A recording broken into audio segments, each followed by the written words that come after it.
arena ready? Because round 2 is about to begin. Let's hop right into the draft. Ding, ding, ding. Let's see the drafts. Will it be similar or will it be not? So Todak will still have the first pick. Banny opt ban. for a Banny ban and Joy immediately. Meanwhile, RRQ still with the staple bans here, 1-1 and as well as Kaja.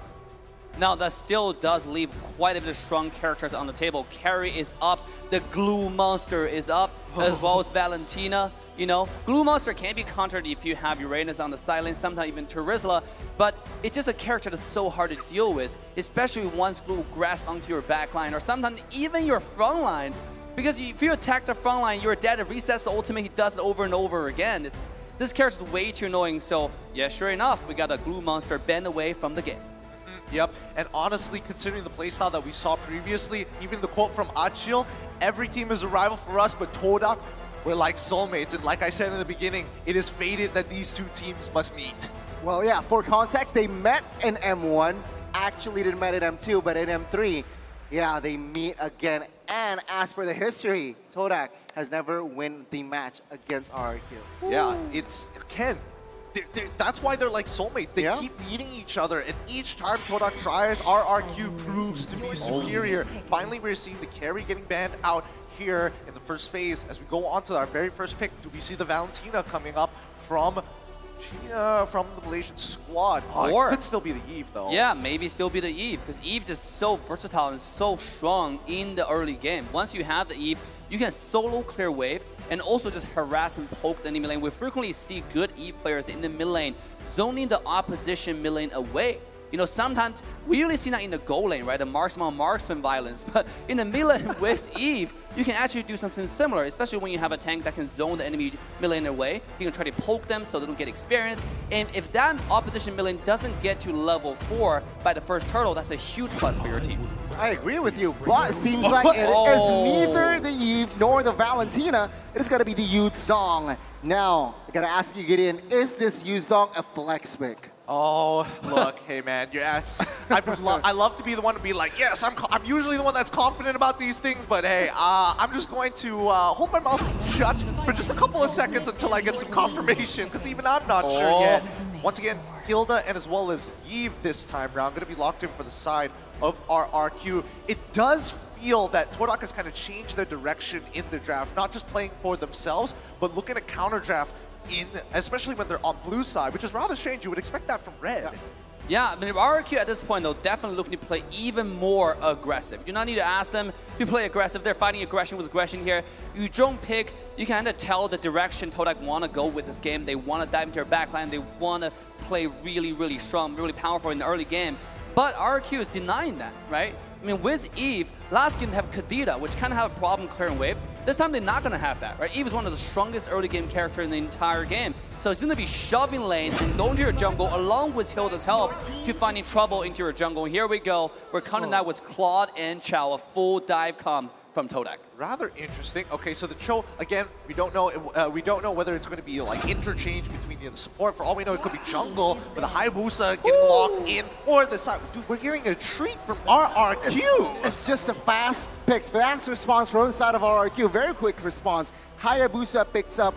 He does not care, even though it has the Cho and the Claude, but it seems like Albert is still very much confident. Now, I do want to add that they picked up the Hilda just so Albert can pick up an assassin. They are trying to deny Todak to pick up that Hilda because it seems like, again, their game plan is to give Albert the assassins. Look, that sounds like a really solid plan, because I was thinking that, hey, it's Albert's birthday, but he's making me feel like it's our birthday watching with his gameplay. Yes, absolutely. The assassin one game after another. Just a very, very good show to watch, because I gotta tell you, I gotta be honest, you know, watching so many tanks in the meta in the jungle, it gave me a little bit tiresome, exhausted sometimes, right? I know, having a different flavor of ice cream, the assassin back to the meta is just absolutely awesome to watch. And here comes the ban, the Valentina.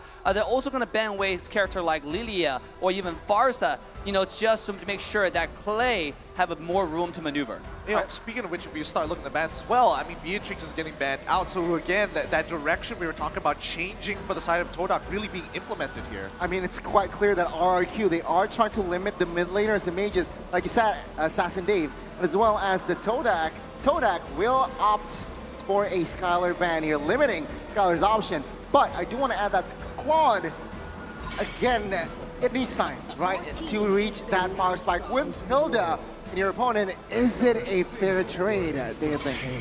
I mean, at this point, we can't tell, right? There's still quite a bit of choices available for the side of RRQ. They might not even go with a marksman because they're going for full dive as well. You know, it seems like they already have someone that they need to protect, AK Clay on the Eve, right? And they have the Hilda to get vision all the time. They can go with two directions, actually. You know, go with something really, really strong just on their own, like a Harith, for example. Or they can just go with a marksman, have Hilda get vision, and Hayabusa bring Havoc to the other side. Then they go with Grok, a very, very strong, and this most likely going to go to EXP lane, unless we're going to see the Hayabusa flex one more time. Hayabusa flex, or maybe Hilda is the one that's going into the EXP lane. Like R7's like, you know what? They're playing wild. Let's go wild.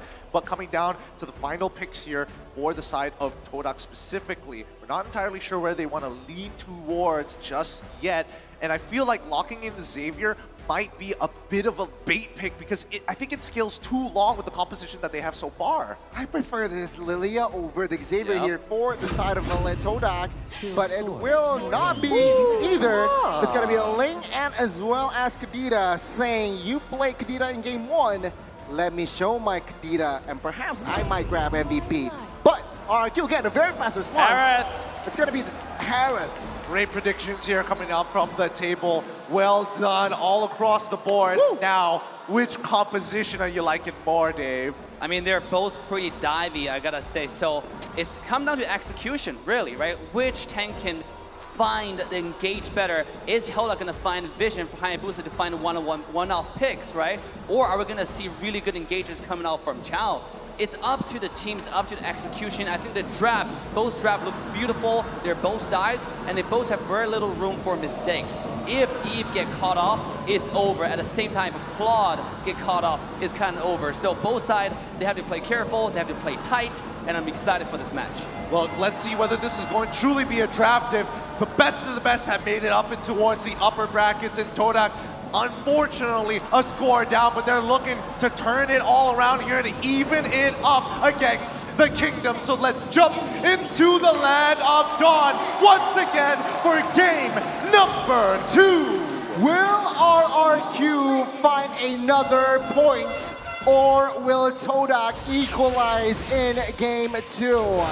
Let's see, folks, as I gotta say, hero power, it's quite even here, Assassin Dave. Mobility, power-wise, crowd control as well, but perhaps that is the department that is RRQ lacking of, crowd control.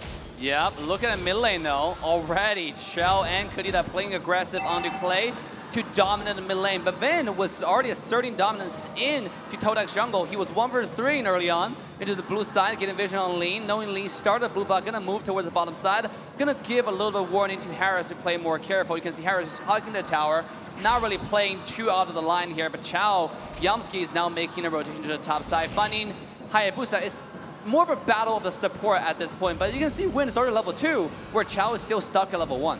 Yeah, it's a little unfortunate indeed, but let's see how these interactions are going to go, because a lot of the focus seems to be looking towards the bottom side. Harith getting attacked, and Vin himself gets on out of there. Albert hitting level 4, but doesn't want to commit just yet. Trades on both sides, no kills on either.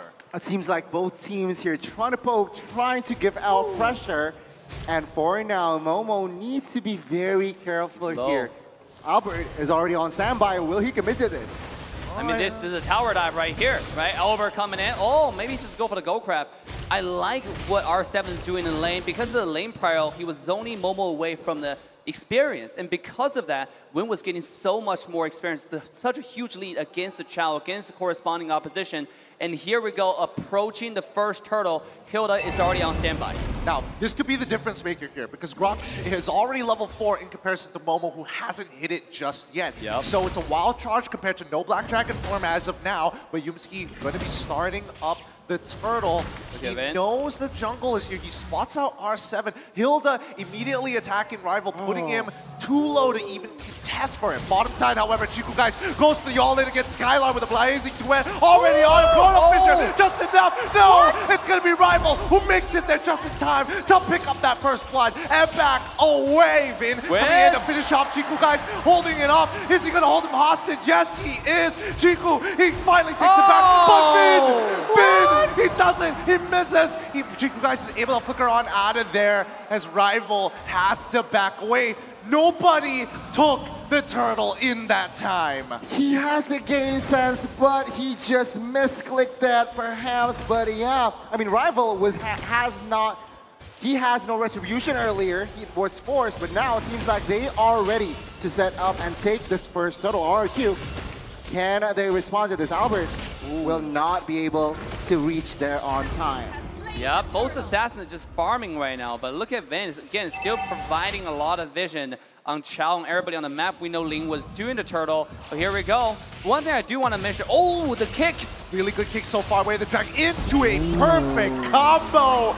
Momo is not going to be in that fight, but Moon securing it. Moonatics out there, very happy. 2 on the board so far, and instantly Chiku guys with the blazing duet to clear the wave, getting a good chunk onto Skylar for now, but top side already attacked. Shot Residue already keeping Momo alive for longer than he should be. RRQ have to back off. It seems like Todak in the first couple of minutes, they understand that they can go all in towards Vin. They can force and waste all resources to a roamer. Why? Because in the big picture, in the grand scheme of things, they have more crowd control. So they can perhaps more team fights to force RQ in a tough position, it seems like. So we'll see here. First 4 minutes, it's still Todak leading with a 1,000 gold lead. Absolutely. You can see Chao finding those Way of Dragons, finding those decisive engages, and that might be the difference maker. Plus, Chao and Kadita is one of the most deadly combo in the entire game. One kick, you can do 1 kill. And here we go. Let's take a look at Chiku. My God, I'm sorry, I'm just shocked. I didn't expect it to have the highest kill in M-Series. In total, 225 is very impressive, but now Vin is about to put his own statement as they dive onto the bottom side. Chiku guys with the blazing command, the OE shadow kill. The shield was not enough. He ends up going down. A successful dive coming in from RRQ, requiring 4 members to complete. He is just trying to clear the wave, but he has to pay the price as well. Rival, though, a very good rotation coming from this guy that he is able to find jungles. But anything stood out for you, Assassin Dave, from the emblems? I mean, at this point, look, RRQ quickly turned table around. Even though early game Todak seemed like they had more control, they had more decisive engages, but because of the rotation and macro RRQ was able to do, however, not only did they find kills, they're now having to prior onto the second turtle. Moving forward, if Haya and Harris are going to skill up, both of them are going to pose a tremendous threat to Ling and Claude. So this is looking really good for RRQ. I'm surprised that we're not seeing Rival trying to contest this. He is a level ahead of Albert, but instead they let it go through. They reset those waves. Moon getting attacked. Vin continuing to harass. Chico coming in with the Battle Mirror image. He sees Clay. He knows this could be bad. And with no Battle Mirror image, it's better to just call it off as Skylar is just wrapping around and looking to proxy that wave. It seems like, again, from the items here, Claude has not reached his power spike just yet. DHS only Golden Staff is on its way, but after that, I expect Todak to be more active, to find more pickoffs. But take a look at that. Way of Dragon does not really connect. And do remember that Clay is on a Flicker, not on a Purify. That's a good point. Vin continuing to harass you guys. R7 wants it, the wild charge as well as Guardian's Barrier doesn't connect. And All Moon finds his kill. R7 goes down as Vin is now on the run. Skylar with the Chrono Dash just finds his kill on towards Yumski. And now Momo is here to clean up. Vin will be the first to fall to the Shard Residue as he jumps on top of Clay, securing the knockup. This might be the second kill as well. Black Dragon Tail is able to connect. And now onto Skylar. Momo, do you want to go for a third? He says, nah, I'll wait next time. Chrono Fisher comes on through, but now that you've walked right into me, Shot Residue is going to proc once again. But look at topside. Despite all that has happened, topside finally getting the push. What is going on? Momo is unstoppable. RRQ, they need dominance, but R7 catches Jiku, and my goodness, it was a solo kill on towards the gold laner. That's why high and dry do not disrespect the Grok. Yeah, the physical damage Grok coming off online, and we mentioned it yesterday, how disgusting this character can be once you get the core items like the Blade of Despair, like Blade of Haptic Seize. And R7 right now is popping off. He can one-shot a Claude at any time he wants, including Moon, before Moon even popped the passive. Does this mean we're expecting to see Winds of Nature first item build? Question mark? Maybe, but Yumski on the other side already secured Dreadnought, so again, it will negate the damage from Albert and as well as Vin. Also, R7. But we are seeing now RRQ setting up. Oh, Finker, no. Nice. The real one manipulation comes out just in time, but Momo is now here to help. Clay is dead, and Rival is popping off. He's jumping through, but Momo continuing being the consistent source of damage. He's already found his killing spree. He finally dies to R7 at the end of the day, but the damage has been done. 2-for-2 trade. And now Rival once again in that 1v1 against Albert. Okay, Shadow Kill. He passes it over to the Turtle, forcing him to take his quad shadow out of there. Skylar still wants as he drops down the Chrono Force. Moon ends up dying before he could lay waste on the enemy jungle. Turtle falls into the hands of RRQ. RRQ with the favorable trade. They got the neutral objective, and finding Moon was a very, very crucial kill. Now, 5-minute, 8-minute item checks. Assassin Dave, what's going on? At this point, you can see Hayabusa already ramping up, have the Hunter Strike, going for the Blade of Despair. This guy's 1,000 gold ahead. Just a minute ago, he was about like a few hundred gold behind. So because one team fight, he's able to find those good kills and beautiful placement on the skill 2 on the Quad Shadow. Right, hiding in the bush. I don't think the Moon saw that coming. Here we go. Here comes the kick once again, but the real world manipulation as well as Chrono Fissure has been dropped. The Salmon Force, can he get out of there? Skylar's still alive, but it's a little too late. They find a 1-for-1 trade. And the Petrify coming in. Skylar got hit again. He gets locked and he's gone. And the Quad Shadow onto Rival, securing his kill. It's too much damage. Unstoppable. R7 not even participating in the fight. A 4-for-3 trade in favor of RRQ. The birthday boy does it again, and now Momo in a 2v1 situation with the passive sustainable. And my goodness, he almost won that trade. Momo's life for hire protects the wave and still protects the tier 1. Momo is absolute monster at this point. He is building damage. He just finished Hunter Strike. I mean, this guy, he's not going to play any defensive at all. He's going straight to your backline, trying to go for Clay, because Clay has one of the highest deaths right now. 3 deaths in the entire game. No! One-shot kill from Albert. Quick, switch the screen. We can't have this. The instant replay already coming up, but look at this play. Oh my goodness. I mean, the fact that Momo was able to get away with so much is pretty incredible, but Albert is now hitting critical mass. We saw that one shot earlier. It's going to happen again. I mean, at this point, right, RRQ, they are just having fun. It's not over though. This Lord now has spawned RRQ again, looking for a setup. 4-man rotations in the river area. Can Todak smell this? Because if they overextend RRQ, they will punish you. And as of now, the tempo and pacing has gone down slow yet again. You gotta give credit to Todak for, despite the pressure, they're playing very tight and very close together. Oh, look at the team fight here in melee. Oh, he's breaking out. Kadena has already found the kill on towards Vin's side, but Yumski does not find the angle for the way of the dragon. Albert jumping in with the quad shadows, but here comes Jiku, guys, with the blazing duet. Real world manipulation is out, but Momo, does he want to press the advantage? No, it's too close to the tier 1, but R7 says hello, as his power of nature is going to deter Moon from getting any closer. Very clean execution and setup from both teams. No casualties just yet though, only Vin. But now it seems like both teams, they are focusing on that Lord. With the man advantage, Todak will have a slight edge. But even so, RRQ, they are not letting this Lord for free. Now, back to what I was saying regarding Todak, you gotta give them credit for playing so careful and so organized. The Chao Kadena combo has proven to be very effective. Every person they find is the kill. It's very brutal and deadly. That's including Vin, the tankiest character in the entire game right now. Even Vin have to respect this combo and play more safe at this point.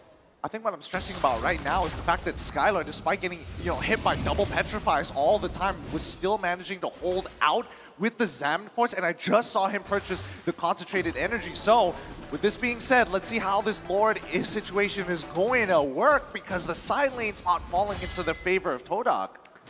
The way I see it, I mean, Yumski, he has 3 targets, right? Either Albert, Skylar, or Clay. But please keep in mind that Skylar has Purify, so that just eliminates from 3 to 2. Albert quite hard to catch, and Clay is perhaps the only viable target for Yumski to catch. Other than that, it's just, I guess it's not really relevant, but teamfight perhaps will go ensue now. Yeah, again, as Assassin Dave mentioned, just really organized coming in from Todak. They're really not pressing or forcing this. Oh, wait, Moon, Chiku are in prime position. Could they actually find the flank here as Momo is coming in with a Black Dragon form? No. RRQ take very safe paths back into their jungle here, as now they look to press. They do notice what Chiku and Moon is. The plan has been dropped, but Rival making his way down to the bot side to get some more pressure. And that's the power of Link, right? Like when it's in a stall, when it's stalemate, Link can always go to the side and split push. But this is RRQ taking advantage of the split push and starting the Lord. It's already getting low. Real One Manipulation is down. Kanino uses the rough play. Albert's towards the Lord, but Momo is going to initiate the fight. He's under. Oh, he didn't even proc the shot rescue. He ends up dying. Albert has already got like the blazing duet as well. The Winds of Nature show. Shadow kill is just enough to secure the kill. Rival unable to get Albert, who's already in purple buff side. Rival, can he find this kill? Yes, he can. Gets one. Uses his ultimate. Gets the knockup play. Oh, it's a double. Albert here to finish him off. But no, I'll let you live. You prove yourself worthy. The last man standing finds a double for Todak. Even though the neutral objective falls in the hands of the Kings of Kings, they managed to have some slight compensation. Let's see, with this Lord push, here we go. can RRQ break it? And the solo kill? Moon getting, oh my god, the passive is still up for Moon.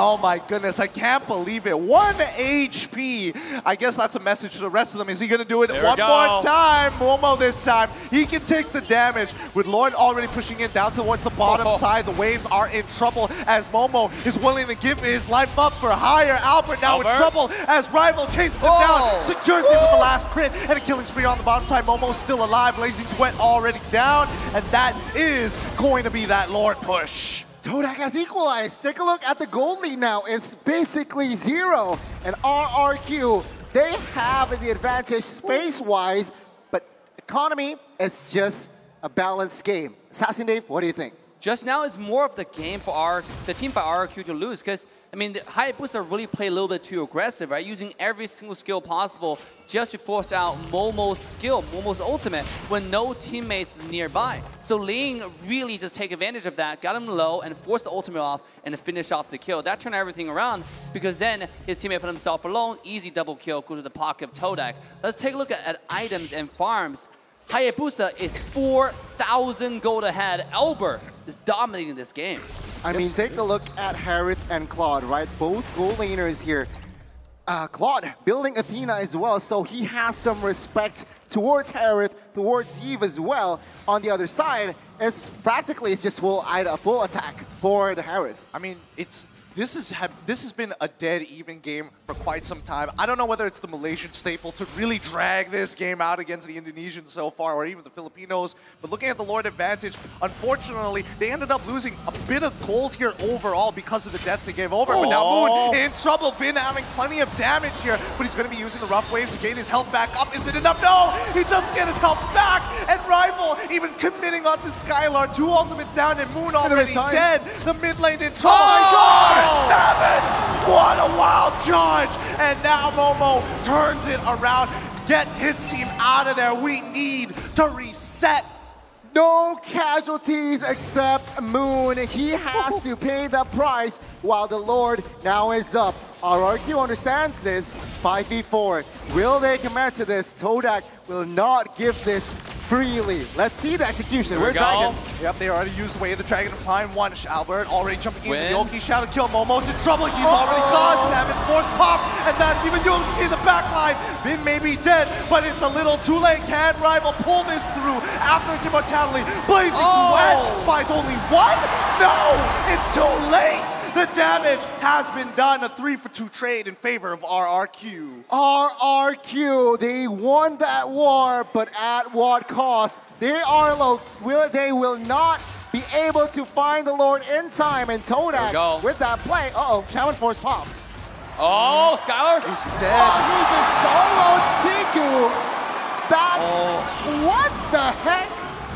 I mean, it's unfortunate timing, especially when you're used to using your Battle Air Image. Moon tries for the one-shot. He tried his best to steal the Lord, but Albert is feeling it today. He does not miss. Look at this KDA, 11, 2, and 3. I mean, both assassins playing out of their mind, right? Ling is a saving grace turnout for Team Todak in this game as well. Finding those flank, finding those perfect executions once after another. So here we go, Lord coming down the bottom side. Let's see this execution on wave syncing. Things are not looking good here. Rival securing that EHS, but is it too late? With the Lord marching bot side, RRQ will grab the advantage here in the jungles of Todak. But remember, this is already the Luminous Lord, so perhaps if Todak makes a mistake, RRQ can end game 2. Perhaps here, but now with the waves already pushing on in, Yumski looking for a flank, looking for opportunities, the Magic Sentry as well to look at what's going on towards the orange, but Vin is just chunking down Chiku, almost about to solo him as well. Winter Truncheon purchase onto Clay, but here we go. Inhibitor turns in trouble. Salmon Force has already been popped as Yoki Shadow Kill on the middle lane. Rival in some trouble. He's got no way to escape. Oh my god! Looking to secure Finch points. Gets him out of there. Placing the way for the back line. Chiku flickers into the middle of that fight. Oki Shadow Kill doesn't even connect as well. He's got nothing left. Play with 1 HP. Walks away. And Momo pays for the sins of his brothers. 1-for-1, Momo for Vin, as Todak will hang on for another day. But take a look at the base turret and bot side. It's down. Take a look at the mid side, practically down. And if we take a look at the players' gold here, top 3, Assassin Dave, is Albert and Skylar. Albert and Rival going toe-to-toe right here with the total farm. Seems like Rival is really doing a fantastic job keeping the farm despite the pressure on their team. But really look at a map. The mini-map is what's important right now. The entire map is going toward the favor of RRQ. They still have 3 high ground towers and 2 tier 2 towers, whereas Todak's practically down to 1. So the next push, if they get the Lord, get the pressure on the bottom side, and that might just be the game, the match point for RRQ. I mean, let's look at the Lord advantage, right? Previously, they lost gold. Now they're actually gaining a significant amount. But at this stage of the game where they're already breaking the 62K mark, does it even matter? Is it enough to actually switch out those immortalities for Winter Truncheons? Maybe. I mean, immortalities and Winter Truncheon, they are crucial at this stage. Remember, get in 20-minute mark. Yumski about a brute force, perhaps to add more movement speed. But again, with the composition, it's just... Yeah, he needs to target Clay, and mid-turret will fall. Now, Lord will be up in the next 5 seconds. Will Todak? Todak has to contest this. Not sharp there, unfortunately, but let's see how they set this up. RRQ, once again, you're expecting Vin to open up the map. Yumski as well, playing the exact same role. Can they contest this? R7 actually getting a good chunk onto the back line. He knows everybody's in the mid lane. So now, RRQ is more confident. Yumski hitting the third hit of G Kundo. Good knock-up for now, but that doesn't really change the game. Moon looking for the flank, looking for an opportunity, but RRQ wants to finish this in one felled swoop. So they have to play it slow. They have to think. They have to push out the mid lane as Chiku guys and Moon continue to do so. Here it's slow, but the Lord is getting lower by the second, and Momo gonna force the situation. Chiku out of the fight, Rival out of the fight, but down by bot lane. We see Todak on the run. They've lost one of their members, and now they have no conditions to actually contest this Lord. They're out of here, but Albert doesn't want to give this up just yet. Did he notice? Yes, he does. He sees Kadena. The rough waves already being used to get on away. Quickly, something must be done. Clay flickering forward. He wants a solo Moon all by himself, pushing him away from the Lord. G Kundo being used, and Moon is gonna go down. 2-for-1 trade so far, but Momo trying his best to protect him. Yumski should be able to die, but the Blazing Duet comes out to no avail. Skylar still holding on with his Salmon Force, and that is gonna be it. Another slowly but surely one more falls, trading evenly 2 for 2. Jiku's still alive! The Kings of Kings, they had shown their statement here in Game 2. With the Lord now in their hands, they are looking for an end. Todak with just 3-4 men now defending. Can they defend this one? Get in. Things are looking bleak for the Malaysians. Let's see. They're going to force the initiation again with the 7 forts already being popped out. Blazing Duet is coming out through. He's getting chunked. Ling already with the ultimate real one manipulation comes late to catch on 3. Momo still with the Town Rescue holding on just strong enough. But the Lord is on its way and the members are low. Skylar can't get back into this. Do they just let go? Now with 5 men and with the Lord now, let's see. 6v5 RRQ. R7? R7 in the middle of it all while their carry is just gotten out of there. Skylar's not there. Albert is going to do it by himself. Shot residue proc. But with the shit already with the quad shadows, he's out of there. Okay, shadow kill gets spreads out way too much with the wave. Nothing RRQ can do, but they've got all the inhibitor turrets, all the gold.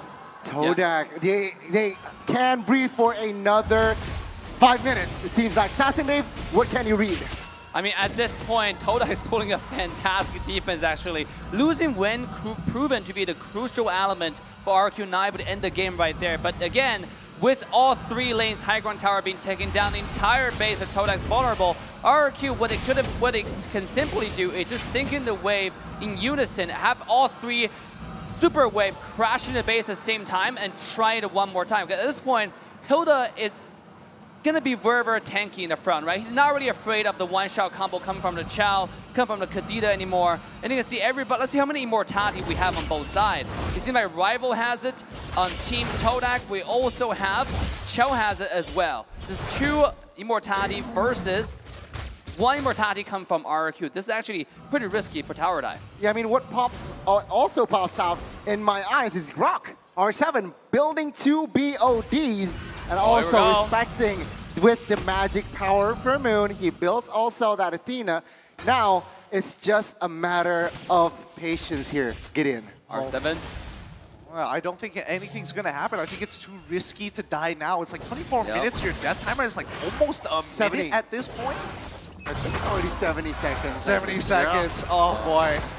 Oh, here we go. Lord advantage from the previous one. Only 1,000 earned, but so far with no inhibitor turrets, Todak at the disadvantage and has to continuously just maintain, do the housekeeping of these waves. Yep. The goal difference at this point is not really important. What's important is how many immortality, how many lives do you have. 1 more immortality equals to like 1 extra player. You can kind of like that. And in this case, Todak, the reason why they're doing such a good defense is because they have so much immortality coming up. And here's a last Lord. Whoever positioned better for this one is going to be the winner of this game. To be honest, even though Todak is looking like they're really behind on macro side on the minimap, but if they're able to win this fight, they can end the game in 1 push. Right? Yeah. Let's see how they play this out. All right. Deep breaths, everybody, because this could be it. R7 holding down towards that bottom side, making sure that they're going to start this push. RRQ, smart moves. They understand this Lord is not going to be as important for them compared to Todak, but now R7 in some trouble. He's going to back away. 2 Bladed Despair is more than enough with the passive, calling in for the rest of his team. You see Vin, he wants it. They want it. He's going to be running on forward. You guys doesn't have the Battle Mirror image. Skylar is going to be dropping down that Savage Force. Chiku's in trouble. He clears the way. He gets on out just in time. He's going to attack as many people as possible. They're all dead without Chiku. What can they do? RRQ is going to start opening it up, and Yumski and Moon just trying to slow them down to buy any time possible for Chiku to get back up. Oh, the timing. RRQ now. Moon sets someone misses. No. Oh, he has a Raider Bronze now. Rough players as a defense, but now take a look at the damage. Clay will secure the kill. There's nothing you can do. The Salmon Force is just way too much and comes off a cooldown way too fast. This is the pressure's onto Todak, and RRQ knows that better than anyone else, right? They're playing this really patiently. We don't have to do the Lord. And speaking of that top side, 1 more kill coming up. Well played to RRQ. The guerrilla warfare is too good as Rival ends up falling to the hands of the kingdom as they slowly close on in. No Lord, no problem. We've got the minions, and now we're running on through. Momo has to fall. Immortality bumps on through, finds 3, but it doesn't really matter. At the end of the day, RRQ Hoshi takes game number 2. GG, well played. It's gonna be 2-0 for RRQ. The Kings of Kings are at match point, looking to hold on in the upper brackets. Ladies and gentlemen, Team Hack yesterday was in the similar situation, 2-0 down. Can Todak replicate yesterday's game?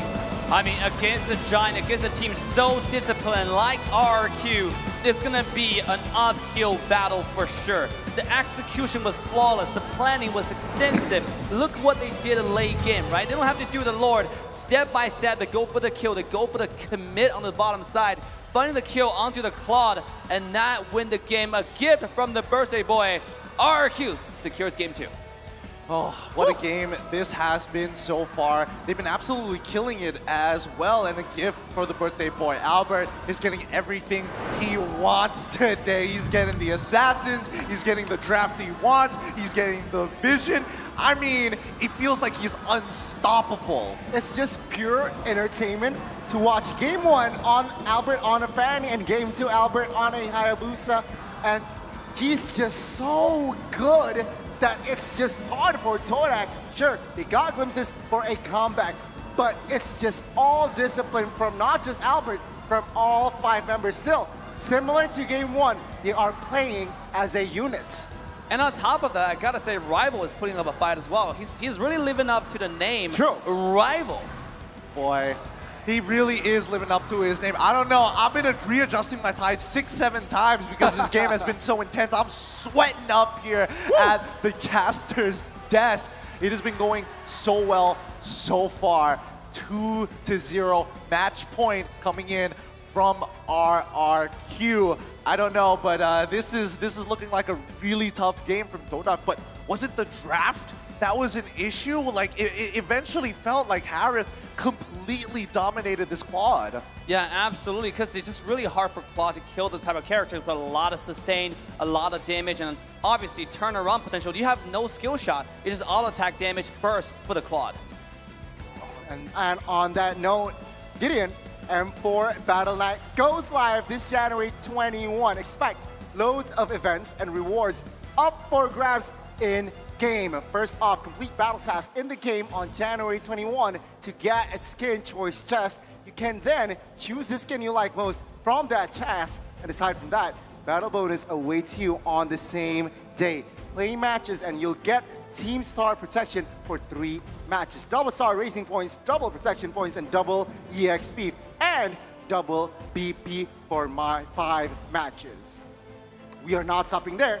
Free access to all heroes and loads of epic skins will also be available that very day. So save the date, log into the game on January 21, enjoy the match, and win tons of rewards. Let's all celebrate the M4 Championship together, including with your friends and family. I mean, you said it perfectly, and honestly, a coincidence, just doubles upon doubles. RRQ winning 2 games, and even Battle Night passes happening. With that being said, honestly, this game could have gone both ways, but what are the difference makers? What are the decisions being made to set them apart from the boys and men? Let's throw it over to our analyst. Please take it away. Thank you very much, Gideon. Man, if you're adjusting your tie up there, can you imagine the heat, the excitement, and the energy from the crowd stands? It's crazy. Once again, my name is Jay, joining me right here, the brightest mind, Wolf, and of course, the brightest mind, LaFell. That was crazy of a series, right, LaFell? That was crazy, and I gotta say, man, as analysts, we're just sitting here watching the game. Dude, I love my job. Yeah. I love my job, and I do not envy the job of the observer because there's so many fights going all across the map. We even saw about to go into instant replay, and then Chico got one-shotted. And the thing is, it was a game of cat and mouse. Thought I was really trying to put RRQ through the ringer. It's like, we're here, no, we're here, no, we're here. But RRQ always knows where they're gonna go and catches up to them. And everybody was pulling their weight from both ends. You saw that Todak was really fighting for everything they got. I mean, you can see the Chico guys are trying to make the cheeky plays, even with clearing the wave, but he gets caught by so many of the members of Team RRQ. RRQ was just really just anchored in this game. They know how to, they know their win condition, number one, and they know how to execute and reach that win condition. Man, RRQ super on form here. Let's take a look at the items. Anything that popped up to you, Wolf? Yeah. Definitely the win condition for Todak is to let Chico guys farm and let rival farm. And then eventually come to late game, combine them together with both the Akira as well as the Yuzhong so that they can play their team fight. For RRQ, they want to make sure that during their ultimates, the Zaman Force as well as the ultimate coming off the wall charge, they have to make the kills out of that. But we see that RRQ, whenever they utilize Albert across the map, that is where chaos starts. I want to point out like a few things. Number one, the thing that made Todak not be able to get kills was actually the Winter Truncheon, because quite a few times Todak actually caught RRQ off guard, but because of the Winter Truncheon is there, they were able to survive the burst. Number two, Grok is kind of unfair when the way that you prioritize your build, the more physical attack that you have, the more defense that you have. So one item equates to two, not only damage, but also defense. Definitely. That's why I really like this Grok pickup coming out from Arkan, the way that they change it up. They suddenly put it in the XP lane, knowing that Todak already picked up the Claude. Claude is the strongest like marksman after both Beatrix, so not both, but Beatrix, 1-1, and Carry. If they're all banned, Claude is the next big thing. And that's where the Grok really shines because of the fact that you can flicker into the ultimate and destroy, delete the Claude. Yeah, so RRQ literally went in and RRQ finds the members of Todak and deletes them right off the map. Now, we're going to go into the post stats analysis. What do you think about these stats right here, NFL? Like Assassin David said, Rival actually did quite a lot in this game. He managed to get the most amount of gold. He's the rich guy. 813 gold per minute. But Skylar in this game, 122,000 damage. And, amazing. And well, I kind of feel like you got to talk about this. Like this Harith pick, I feel like since the previous patch, Harith has gone up in value so much. Yeah, it's so weird because if you're looking at Todak, you have a Akira, Yuzhong, Cho, many heroes with a lot of ground control in them, right? So we would think maybe this is not the best for a Harith, but the way that RRQ utilized it and protected this Harith, as well as the fact that Harith has a little bit of a anti-CC with the passive, or just for a little bit. Skylar played it so well. He managed to utilize the ultimate in the right timings, and of course, to dodge some of the skill shots coming from Todak. That's why he was able to output the damage in the team fights. Yeah, and remember, you know, Todak, when usually go into these matches with their signature, you know, I don't know what, I'm not going to make you second guess everything that you do. Yeah. I'm going to make sure that you do not know my exact plan is, but this time round, Todak is playing very standard. You were talking about this, right, Lefel? Yeah, like, Todak likes to do the lane roja, right? Yeah. You think I'm going to go here, I'm going to go somewhere else. I feel like they kind of like defaulted, and that's kind of like not their perfect style. So I want to see for third game, because we haven't seen a reverse sweep yet.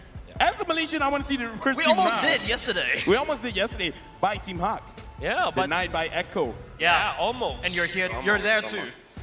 Gideon was in almost the same spot with you right now. He's just sitting here. But then again, you can see that from RRQ, this is their comfort playstyle. Whenever you see them very aggressive, and the way that they are controlling the map by splitting together, or at least forcing the opponent to split together, that's when they rise. You can see that there's a lot of weakness from Todak if they don't group up. And Albert, he is the precursor, the catalyst on why RRQ Hoshi is able to spread the members of Todak thinly.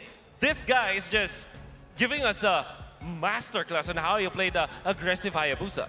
Yeah, man, like, you saw how Albert just deletes off, the snap of a finger, Chico just ceased to exist in the land of Dawn. But tell me more about that. Like, why did Albert manage to pull off this Hayabusa so well as compared to Todak in game 1?